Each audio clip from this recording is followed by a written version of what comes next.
Gravitation topic हम पढ़ रहे हैं और मैंने कहा हम पढ़ने जा रहे हैं ऑर्बिटल वेलोसिटी। ठीक है, कक्षीय वेग। हमने पढ़ा प्लाइन वेग। प्लाइन वेग क्या था? वे वेग जिससे किसी बॉडी को भेजा जाए तो बॉडी पुनः लौट के नहीं आती। अब ऑर्बिटल वेलोसिटी कक्षीय वेग क्या होता है? वे वेग जिससे किसी बॉडी को भेजा जाए तो वो सैटेलाइट उपग्रह बन जाता है। बात समझ रहे हो ना? और जो प्लेनेट है उस प्लेनेट से भेजा है तो उस प्लेनेट के चारों तरफ चक्कर लगाता है। भाई सैटेलाइट किसको कहते हैं? जो ग्रह के चारों ओर चक्कर लगाता है उसी को कहते हैं। क्लियर? तो मैंने कहा उसी को, उसकी जो ऑर्बिट की वेलोसिटी होगी उसको क्या कहेंगे? Orbital velocity. क्लियर? तो मैंने कहा वह वेग जिससे किसी बॉडी को भेजा जाए तो वह उपग्रह, ठीक है, उपग्रह बोलूं सैटेलाइट बोलो एक ही बात है, बन जाता है। ठीक है, ओके। तो मेरे कहने का मतलब है ऑर्बिटल वेलोसिटी पढ़ने जा रहे हैं। अभी मैंने कहा कि वो इस तरह से चक्कर लगाएगा। ओके, ये सपोज दैट प्लेनेट का मास है। ठीक है, बोलो प्लेनेट नहीं, सॉरी ऑर्बिटल बोलो, जो सैटेलाइट है और वो घूम रहा है। क्लियर? इस तरह से सराउंड। तो मेरे कहने का मतलब है ये आर ई है और ये एम ई है। बोलो बात समझ ना? ओके, ये मैंने बनाया। अब फिजिक्स कहती है कि कोई भी बॉडी बोलो सर्कुलर अराउंड सर्कुलर किसी के तभी घूम सकती है जब उसमें लगने वाले टोटल फोर्स क्या हो? जीरो हो, तभी घूम सकती है। बोलो क्लियर? तो मैंने कहा यहाँ पर कौन कौन से होंगे? एक तो सेंट्रीपिटल तो होगा ही होगा। बोलो क्लियर? और उसके अलावा दो मास और आर डिस्टेंस, तो आपका क्या होगा? बोलो, आप कहोगे एफ जी बी होगा इजिकल टू जीरो। बोलो बात समझ में आए? बोलो ओके। आज अर्थ का मास सेंटर में बोलो फोकस है तो बीच की डिस्टेंस आ रही होगी। बोलो ओके। अच्छा, अब मैंने कहा ये कौन है? तो मैंने कहा अभी अभी केंद्रीय बल। क्लियर? ओके। बोले तो सेंट्रीपिटल बोलो फोर्स। ओके, मैंने कहा ये क्या होता है?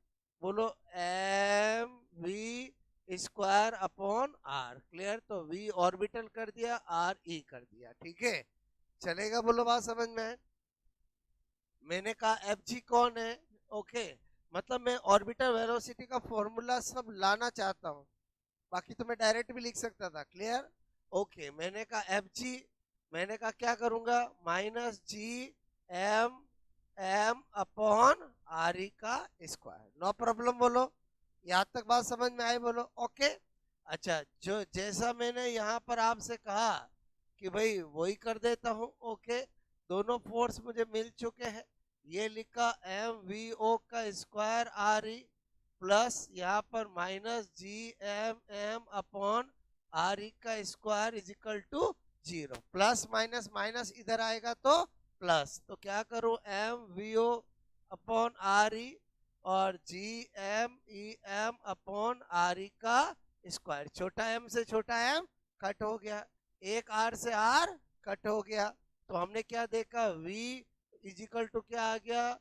G M E upon are e. Okay, अब मैंने देखा तीनों चीजें फिक्स है तो इसका मतलब ऑर्बिटल वेलोसिटी की वैल्यू भी फिक्स होगी। बोलो क्लियर? तो यहां पर क्या बता रहा हूं? वी ओ इजिकल टू बोलो G M E upon are e. ठीक है, ओके, ये एक बताया मैंने आपसे। मैंने कहा आपको जी इजिकल टू क्या होता है? जी एम ई अपॉन आर ई का स्क्वायर। बोलो इसलिए जहाँ जी एम ई है वहां पर ये भी लिख सकता हूँ। इसको यार रखूंगा तो इस फॉर्मूले का दूसरा रूप आ जाएगा, G R E square upon are E. एक आर ई से आर ई कट गया तो वी ओ इजिकल टू क्या आ गया? जी आर ई। क्लियर? तो इसका मतलब हुआ ये दोनों फॉर्मूले एक ही बात है। बोलो ओके। और आप समय को सारी वैल्यू रखो, इसकी इसकी रखो या इसकी इसकी रखो। ओके, तो मुझे वी ऑर्बिटल क्या मिलता है? Exact 7.9 kilometre per second. Okay, जिसको हम almost almost 8 kilometre per second मान लेते हैं ध्यान रखने के लिए। ओके, कुछ समझ में आई मेरी बात? बोलो। ये मैंने क्या बताया? ऑर्बिटल वेलोसिटी, ठीक है। अच्छा, अब मैं यहाँ पर आपसे कहूँ कि v o depend on, clear? Okay, तो वी ओ की निर्भरताएं, ठीक है, निर्भरताएं। पहले पहले पहले एक बार इतनी बात समझ में आई? बोलो आपको क्लियर? पहले इतना नोट करो, फिर आगे की बात बताता हूँ।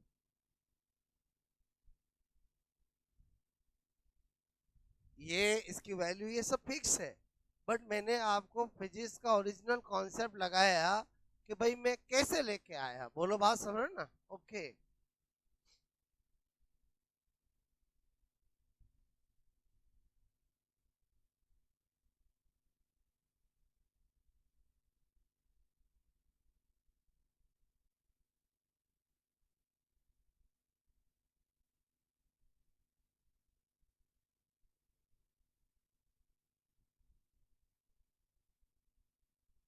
क्या गुड़िया?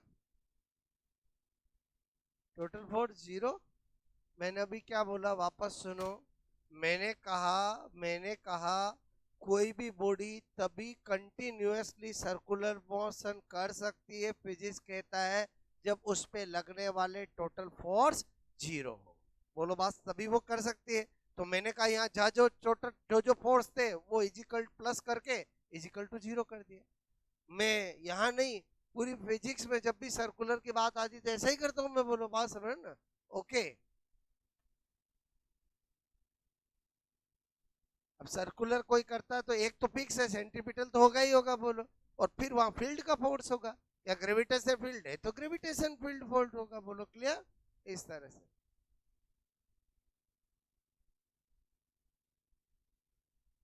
मतलब मुझे आपको ये कंटेंट के साथ फिजिक्स की ओरिजिनलिटी सिखानी है। और समझे ही समझे? बोलो, क्लियर? ताकि आप कहीं पर भी, बोलो, ऐसा कहीं आए तो आप सेम कॉन्सेप्ट ही लगाया जाता है, ठीक है।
ओके,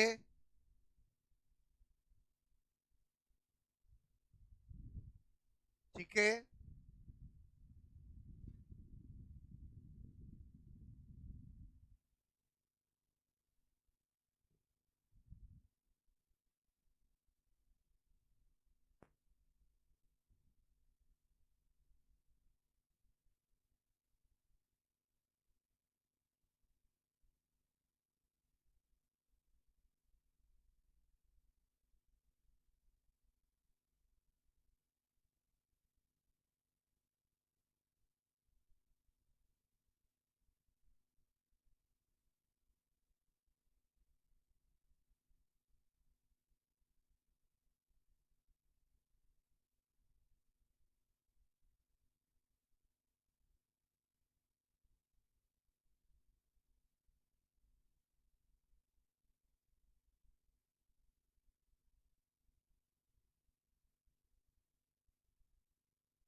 हो गया।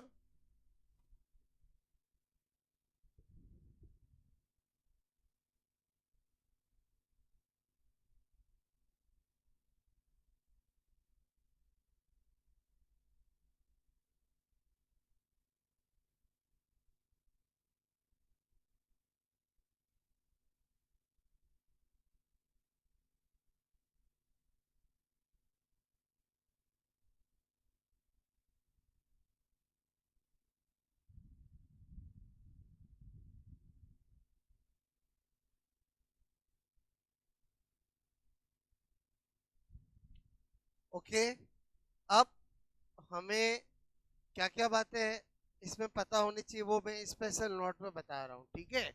हटा दूं मैं, बोलो ये एक बार नोट हो गया। ये तो इसी के रूप बनाया, बोलो बात समझ ना। डायरेक्ट क्वेश्चन पूछ ले कि ऑर्बिटल वेलोसिटी का फॉर्मूला क्या होता है, ये भी हो तो चलेगा, नहीं ये भी हो तो चलेगा। क्लियर। अभी हमने कल एस का वेलोसिटी पूछा, अभी ऑर्बिटल पढ़ा, अभी दोनों का हम रिलेशन भी करेंगे, ठीक है। पहले मैंने कहा special note, okay. Special note में क्या बता रहा हूं, मैंने कहा सबसे पहला point V O is equal to, बोलो G M E upon are E is equal to G R E. Clear. बोलो इज इक्वल टू, अरे एग्जैक्ट लिखो तो 7.9 kilometre per second, almost 8 kilometre per second. पहले बताओ, एक ही पॉइंट पे मैंने सारी बात बता दी, बोलो क्लियर। पहला पॉइंट ध्यान देना है, नोट बाद में करना। पहला पॉइंट समझ में आया, बोलो आपको, ओके। अच्छा, दूसरा मैंने कहा कि वी ओ की निर्भरताएं, ठीक है। मैंने कहा v o depend on, clear, okay. Theoretical question के लिए तो मैंने कहा एक तो बोलो पृथ्वी की त्रिज्या पर और पृथ्वी के मास पर, या मैं बोलूं mass of planet and radius of planet, बोलो बात समझ ना। मैंने कहा पृथ्वी, बोलो कि पृथ्वी क्या है, एक ग्रह है, बोलो। और है कि नहीं है, कितने ग्रह हैं अपने,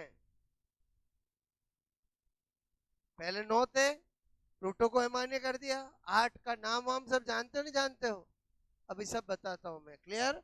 ओके, मैंने कहा पृथ्वी, पृथ्वी के ओके, पृथ्वी मतलब ग्रह, ठीक है, प्लेनेट, ओके, के द्रव्य द्रव्य द्रव्य द्रव्यमान पर, ओके।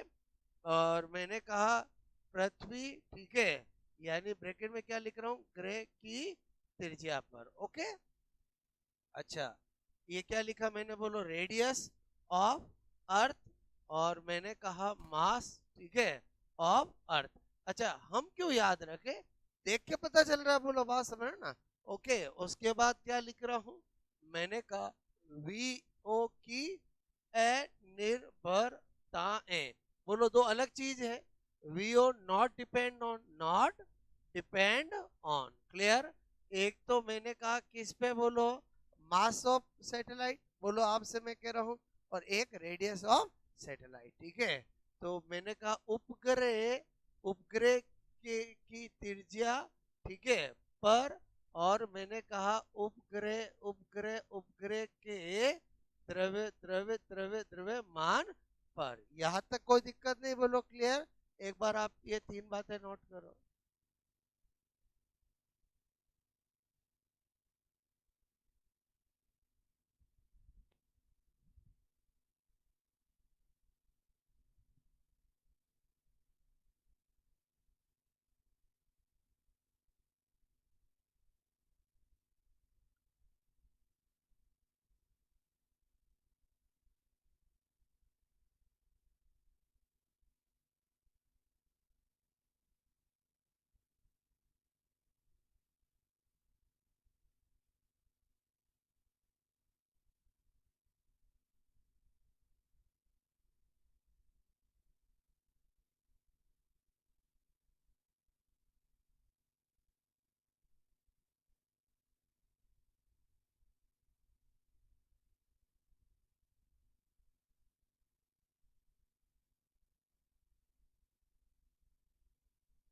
ठीक है,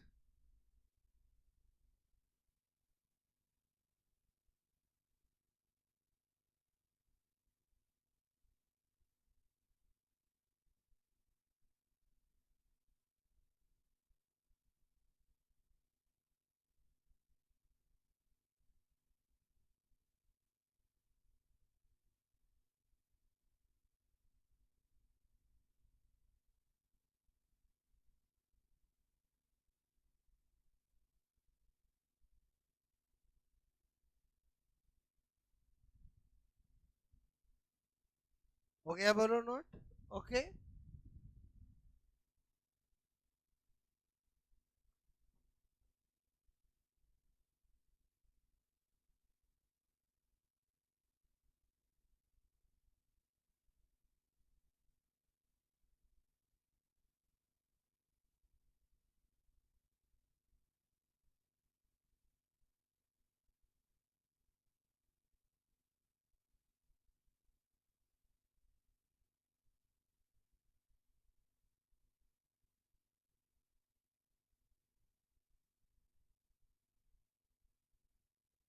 ओके, यहाँ तक बात समझ में आए? अब हमने दो चीजें पढ़ी, एक एस्केप वेलोसिटी, एक ऑर्बिटर वेलोसिटी। बहुत सी बार दोनों को मिला के क्वेश्चन पूछा जाता है, तो ये तो नोट कर लिया बोलो? ओके ये तो सीधा साधा था। अब मैंने यहाँ पर लिखा प्लाइन वेग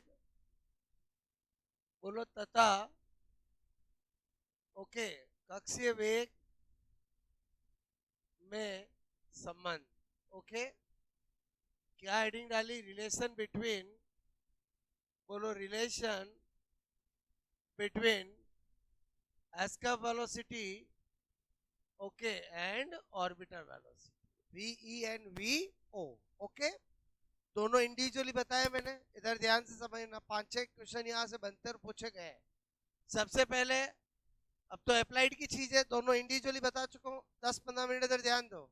वी कौन है? आप कहोगे 2 GME अपॉन आर, यही है बोलो या मैं लिख दू 2GRE, अच्छे से कल बताया मैंने।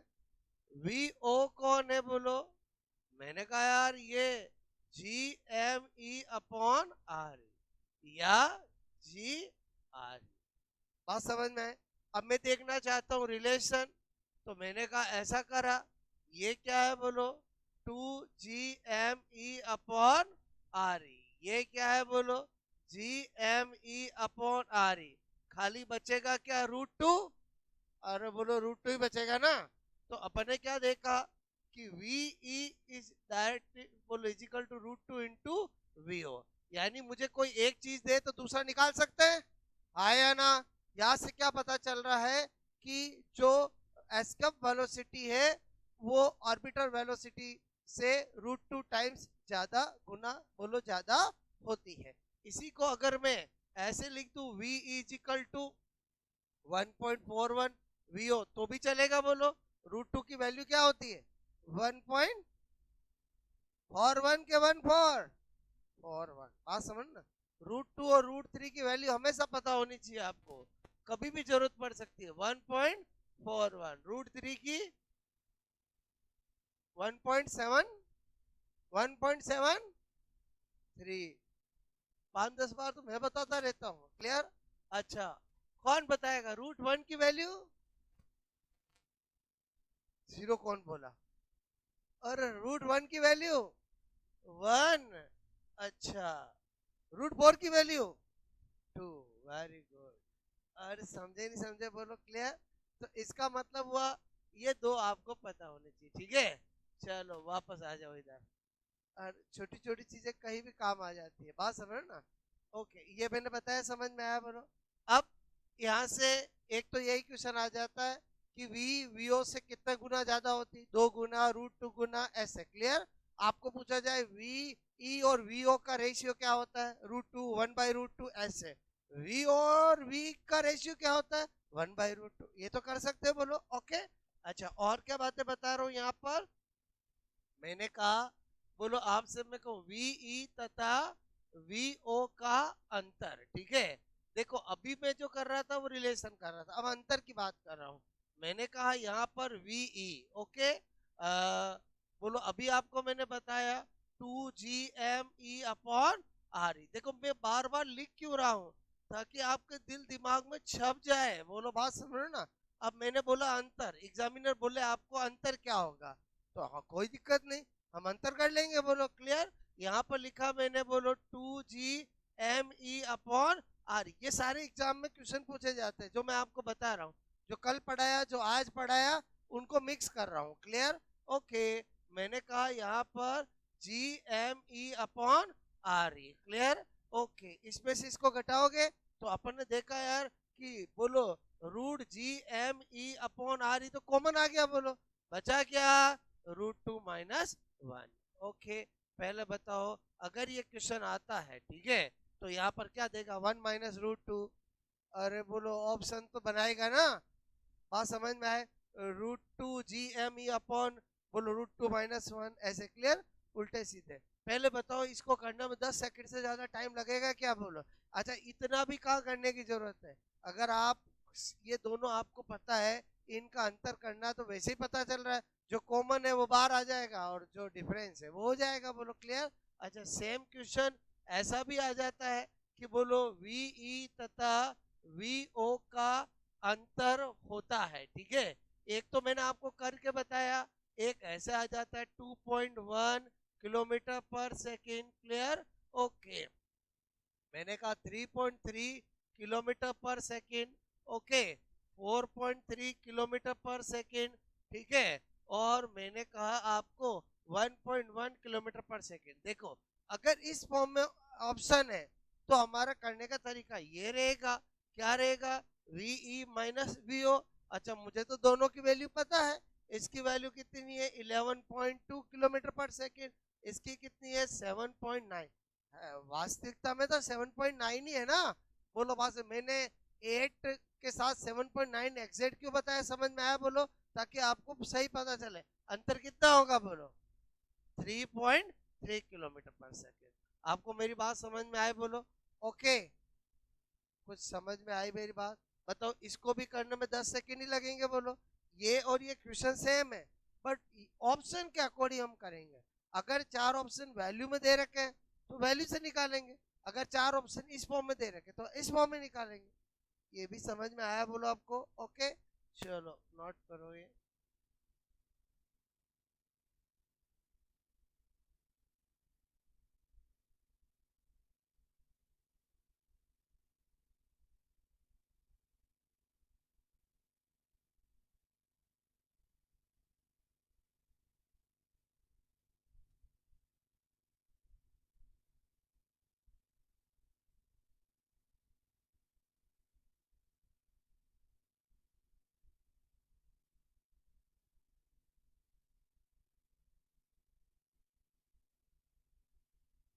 ओके,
हो गया।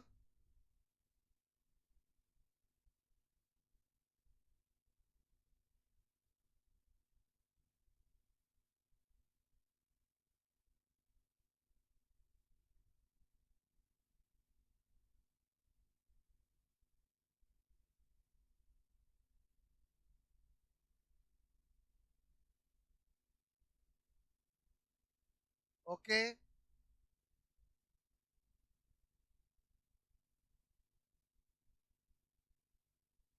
ठीक है,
ओके, ये भी समझ में आया बोलो। अब हमारा एक कंटेंट है जिसका नाम है planetary motion and Kepler law. Clear? तो क्या बताना चाह रहा हूँ, यहाँ तक बात समझ में आ गई बोलो आपको? क्लियर? ओके।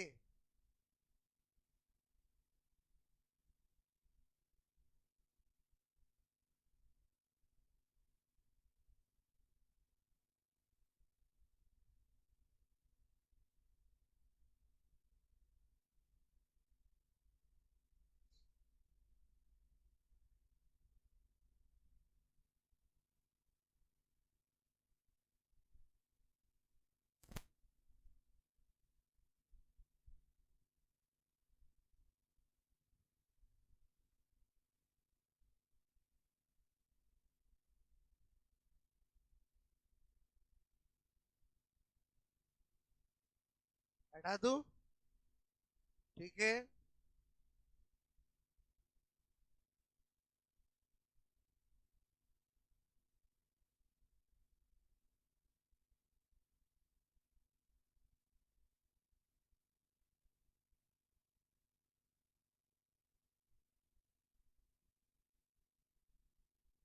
हो गया ये बोलो?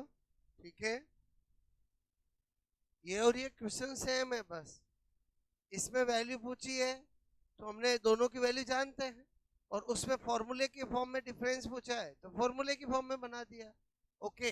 इसमें ऑप्शन ऐसे होंगे और इसमें ऑप्शन कैसे होंगे, समझ में आया? 1 - √2 -1, √3 - 1, 1 - √3, चार एक जैसे दिखते हुए ऑप्शन होंगे बोलो। क्लियर? ओके। बहुत सी बार स्टूडेंट क्या करते हैं, ये ऑप्शन देख के डर जाते हैं, और इसका तो कोई खतरनाक सॉल्यूशन होता होगा। अरे मैं क्या बोल रहा हूँ, समझ में आया बोलो? मतलब फिजिक्स में क्या होता है आप समझ के बोलो। बहुत सी बार स्टूडेंट प्री माइंडेड हो जाते हैं कि ये तो ऑप्शन यस है, ये तो कोई बड़ा लंबा चौड़ा सॉल्यूशन होता होगा, ये तो मैं नहीं करूंगा। बोलो बात समझ में? ऐसा कुछ भी नहीं है। पहले आप देखो क्या पूछा है, क्या आप जानते हो, उसका यूज करो, निकाल के टिक कर दो। बोलो बात समझ ना? ओके, यहाँ तक बात समझ में आई। अब मैंने कहा, क्या लिखा मैंने बोलो? ग्रहिक गति। ओके, बोलो प्लेनेटरी, प्लेनेटरी मोशन। ठीक है, क्या बता रहा हूं, बोलो प्लेनेटरी मोशन। ओके। एक्चुअली हमें केपलर के नियम पढ़ने हैं। किसके पढ़ने हैं? केपलर के नियम। ओके। और केपलर ने अपने नियम किसके लिए दिए? ग्रह की गति के लिए दिए। इसलिए थोड़ा इंट्रोडक्शन प्लेनेटरी मोशन की बात कर रहे हैं। मेरे कहने मतलब प्लेनेट कौन होता है? जो सूर्य के चारों ओर चक्कर लगाता है उसे ग्रह कहते हैं, और जो ग्रह के चारों ओर चक्कर लगाता है उसे सैटेलाइट उपग्रह कहते हैं। ये तो बचपन से पढ़ा अपन ने। बोलो जो जो जो जो जो जो सूर्य, क्लियर, ओके, के चारों ओर, चारों ओर चक्कर चक्कर लगाता है, ठीक है, लगाता है, उसे उसे हम क्या कहते हैं? ग्रह। ओके। मैंने कहा प्लेनेट बोलो कहते हैं। ठीक है, ठीक है जी। तो ऐसा काम कितने जने करते हैं बोलो? 8 जने करते हैं। पहले 9 हुआ करते थे, प्लूटो को अमान्य कर दिया गया। तो मेरे कहने का मतलब है, जब सभी सूर्य के चारों ओर चक्कर लगाते हैं, बात समझ ना, तो हमें पता होना चाहिए कि कौन सा ग्रह सूर्य के सबसे पास है, कौन उससे दूर है, कौन उससे दूर है, कौन सबसे दूर है। अरे बोलो पता होना चाहिए। बोलो क्लियर? मतलब ग्रहों का नाम तो आपको याद होना चाहिए, बट थोड़ा ढंग से याद होना चाहिए। क्लियर? ताकि आप पता कर पाओ कि कौन सूर्य से सबसे नजदीक और कौन दूर है। ओके। तो आपको मैं नाम याद करवा रहा हूँ। मैं एक ऐसा लॉजिक बता रहा हूँ जिससे नाम हमेशा हमेशा आपको याद रहेंगे। क्लियर? अच्छा मुझे एक बात बताओ, आजकल आपने ट्रेंड देखा होगा, नई नई किसी की शादी होती है, मैं क्या बोल रहा हूँ बात समझना, बहुत सारा को एकदम हमारी बात सुनते ही मुस्कुराहट आ गई है। क्लियर? अच्छा वापस दूसरे ट्रैक पे जाता हूँ। मुझे एक बात बताओ, बचपन से आप इतने बड़े हो, आपके लिए सबसे ज्यादा मेहनत किसने की है बोलो? आपको बड़ा करने में, खाना खिलाने में, कपड़े पहनाने में। अरे, पिताजी का नाम मत लेना। अरे बोलो किसने की है? मम्मी ने की है। बोलो किसने की है? मदर ने की है। बोलो मदर ने बहुत एफिशिएंटली आप पर काम किया। बोलो ओके। और आप बड़े होते और आपकी नई नई शादी करते, कभी मम्मी को नहीं बोला मम्मी आपके सुबह उठ के चाय बना के मम्मी को सरप्राइज दे रहे हो, लेकिन नई नई शादी हुई नहीं, सुबह उठकर, अरे मेरे कहने का मतलब है कि क्या कर रहा है बोलो, चाय बना के ले जा रहा है और बेड चाय दे रहा है, वो सरप्राइज दे रहा है। यही काम करो, कोई मना नहीं है, लेकिन पहला हक किसका है बोलो, मदर का है। बोलो बात समझ ना। ओके, तो अब मैं यहाँ पर क्या लिख रहा हूँ वो ध्यान से समझना। मैंने दोनों बातों को मैं मिक्स कर रहा हूँ कि आपको सेवा किसकी करनी चाहिए, बड़े होने के बाद। पहले किसकी करनी चाहिए, मदर की। बाद में किसी की भी करो, कोई फर्क नहीं पड़ेगा। क्लियर, मैं क्या बोल रहा हूँ समझ में आया बोलो। पहले पैर किसके दबाने चाहिए, और बाकी किसी के नहीं, कि मेरी हाँ में हाँ। पहले ड्राई फ्रूट्स किसको खिलाने चाहिए, इतना ज्ञान देने के बाद भी नहीं बोल रहे। अरे किसको खिलाने चाहिए, मम्मी को। बाकी किसी को खिलाओ नहीं खिलाओ कोई बात नहीं, बोलो। क्लियर। अच्छा देखो मैं क्या लिख रहा हूं, मैंने लिखा माई very efficient, clear, efficient mother. Clear, क्या लिखा मैं लो, माई वेरी एफिशिएंट मदर। बोलो जस्ट मैंने कहा सर्व्ड, बोलो अस नट्स। Clear, okay. क्या लिखा मैंने बोलो, आपसे मैं कह रहा हूं, अब यहां पर समझना, ये मैंने बनाया बोलो कौन, सन बनाया। बोलो बात समझ में आए, उसी से बता रहा हूं मैं, बोलो क्लियर। ओके, मैंने कहा जो ये एम है, देखो नाम इनके हिंदी इंग्लिश दोनों में होता है, ज्यादा बेटर है इंग्लिश में ध्यान रखो। बाकी शुक्र कब बुध में घुस जाएगा और बुध कब शुक्र में घुस जाएगा, मैं क्या बोल रहा हूँ समझ में आया।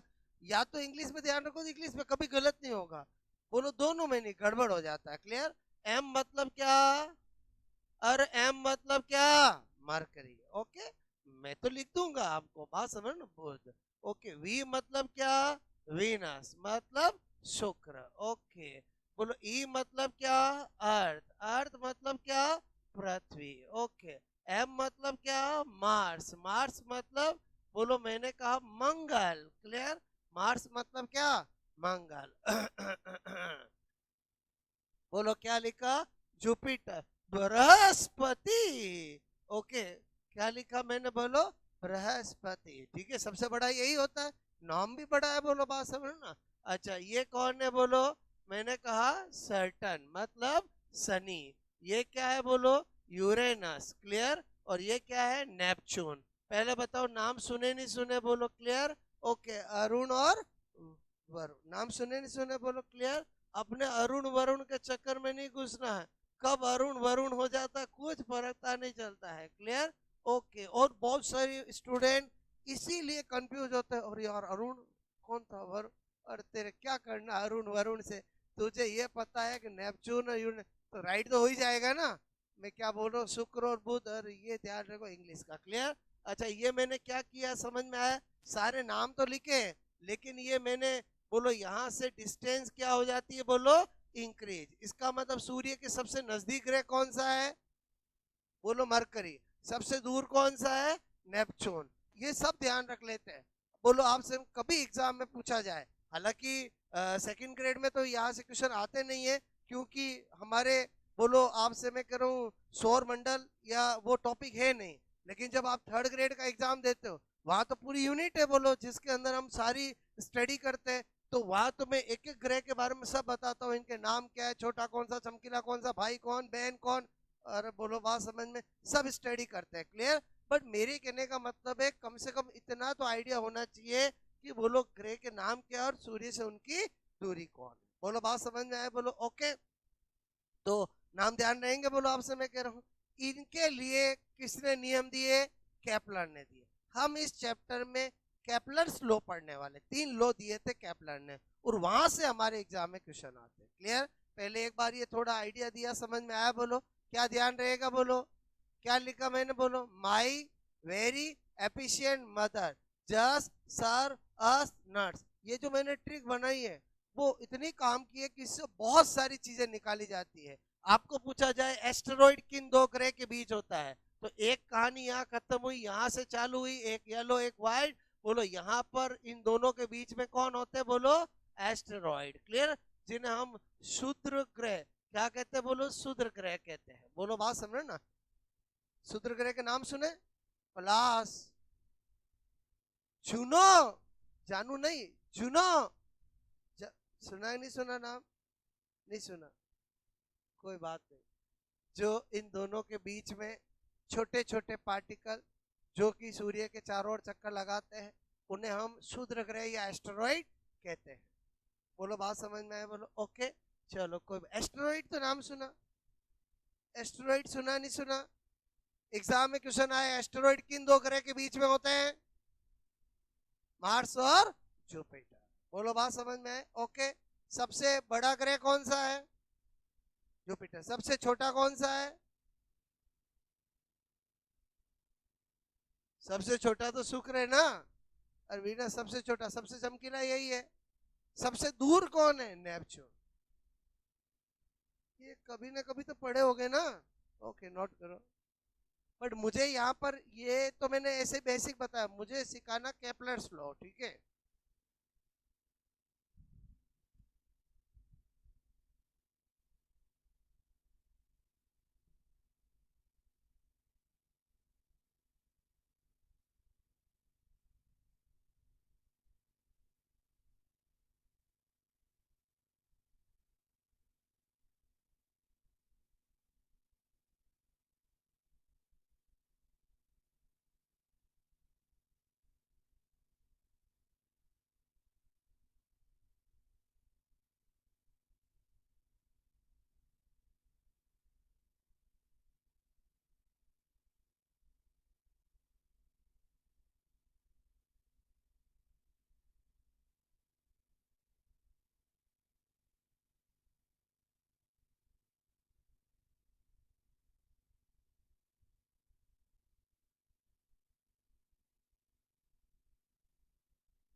ये मैं क्या कहना चाह रहा था, आप समझ के बोलो, ओके।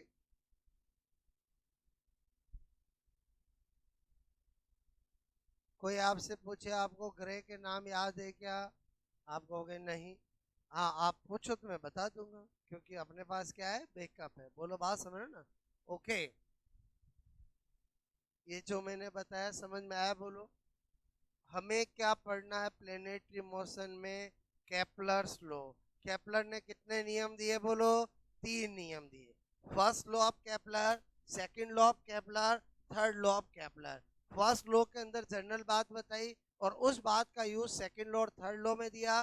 सेकंड लॉ को हम लॉ ऑफ एरिया भी कहते हैं, और थर्ड लॉ को लॉ ऑफ टाइम पीरियड भी कहते हैं, आवर्तकाल का नियम भी कहते हैं, ओके।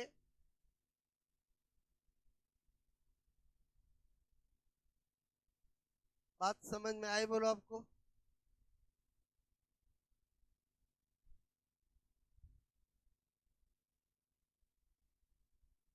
हटा दूं,